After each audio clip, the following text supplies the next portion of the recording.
Assalomu alaykum dada. Alaykum assalom. Bolam nima gap? Yaxshimisiz? Rahmat. Dada, men sizni yaxshi ko'raman. Men o'zimni seni yaxshi ko'raman. O'zingizni tanishtiring. Assalomu alaykum. Men ismim Shakina. 14 yoshdaman. 1,5 yildan beri darsda o'qiyman. Zo'r. Aha. Nimalar oldingizga maqsadlar qo'ydingiz? Nimalar kim bo'lmoqchisiz? Hozir meni maqsadim aytolmayman. Sir bu o'zim uchun. O'zim universitetga topshirmoqchiman. Ikkita yo'lim bor. Bu iqtisodiyot, ikkinchi ustoz bo'lmoqchiman. Arab tili bo'yicha. Bu uchun arab tilini o'qiyapman. SAT matematika o'qiyapman. Zo'r. Qanaqadir oldingizga kattaroq maqsad qo'ydingizmi? Ha, qo'ydim. Nima ekan? Tamaman.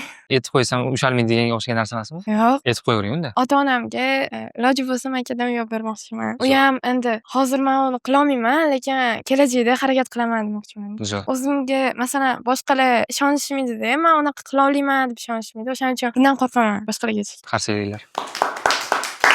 Bo'sh vaqtingizda nimalar qilasiz? Bo'sh vaqtim ko'rsataman, kitob kam o'qiyman. Dadam bilan voleybol o'ynashni yaxshi ko'raman. Eng yaxshi ko'rgan shug'ullanadigan. Nomerligini bilasizmi? Kimni? Uydagilarni. Ha, bilaman. Telefon qilib biz yonimizda yaxshi ko'raman deb bering. Allo, assalomu alaykum dada. Alaykum assalom. Bolam nima gap? Yaxshimisiz? Rahmat. Dada, men sizni yaxshi ko'raman. Men o'zimni seni yaxshi ko'raman. O'zlaringga hammasiga taqdir berib, yaxshi fikr sarkamasdan qiladi kelajaklaring uchun oldindan ko'rib berishiga tilakdoshman. Seni qutlug' Sizga ham rahmat.